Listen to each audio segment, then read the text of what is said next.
Assalamualaikum warahmatullahi wabarakatuh. Di sini saya akan menyampaikan beberapa poin yang berkait dengan ibroh dari Piagam Madinah. Untuk ibroh yang pertama adalah tentang toleransi beragama. Rasulullah Shallallahu Alaihi Wasallam dalam membangun kota Madinah, poin yang pertama yang dikerjakan atau dilakukan adalah bagaimana membangun toleransi beragama di dalam kota Madinah.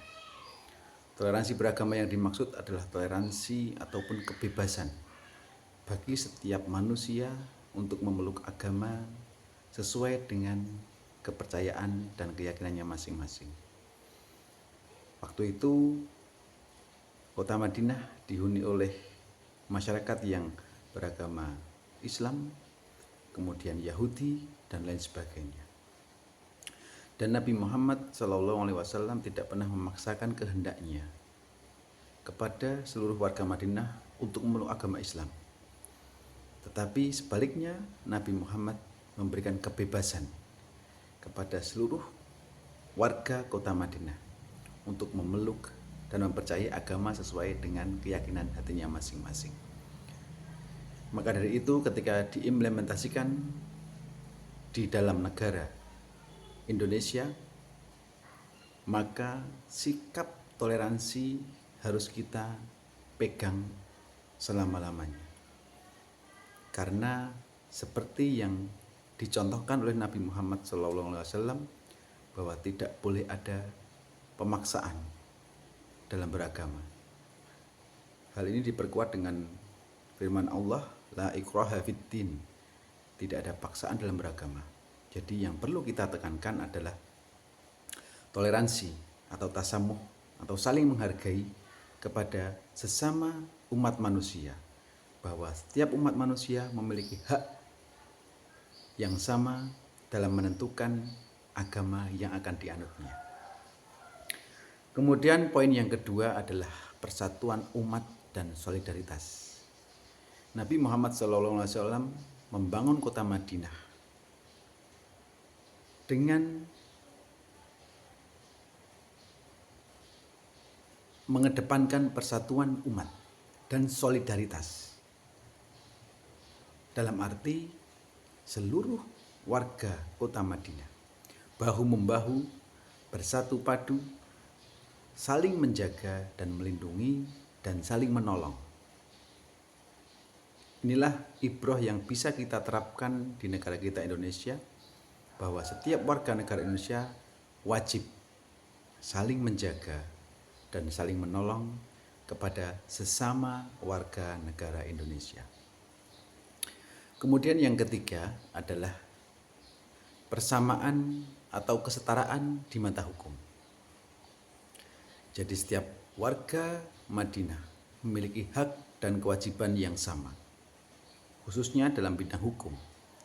Ketika ada orang yang melanggar hukum, maka dia harus diproses sesuai hukum yang berlaku. Tidak ada tebang pilih, tidak ada istilah tajam ke bawah tumpul ke atas, karena semua sama di mata hukum. Jadi tidak ada kesenjangan sosial, tidak ada praktik kasih mengasihi, tebang pilih. Karena dia saudara saya, maka dia tidak dihukum. Karena dia bukan saudara saya, maka dia dihukum. Tidak demikian, tetapi setara atau sama di mata hukum adalah prinsip yang harus kita pegang dan harus kita laksanakan dan bisa diterapkan di negara Indonesia. Kemudian ibroh yang keempat adalah Nabi Muhammad SAW membangun pertahanan kota yang kolektif. Pertahanan kota dibangun atas dasar kecintaan kepada kota Madinah, menjaga kota Madinah dari berbagai ancaman luar. Dan itu tidak hanya dilakukan oleh Nabi Muhammad dan umat Islam saja, tetapi dilakukan oleh seluruh warga kota Madinah. Semua bersama-sama, bahu-membahu, menjaga keamanan dan kondusivitas kota Madinah tanpa memandang agama, suku, ras, maupun strata sosialnya. Kemudian ibrah yang terakhir atau ibrah yang kelima adalah konflik diselesaikan secara damai. Nabi Muhammad SAW memberikan teladan kepada kita semuanya bahwa jika ada suatu masalah ataupun konflik, maka selesaikanlah dengan cara musyawarah, dengan cara perdamaian, dengan cara kekeluargaan. Tidak ada istilah menyelesaikan masalah dengan masalah baru, seperti misalnya balas dendam, saling membunuh, atau saling menghujat. Itu tidak menyelesaikan masalah.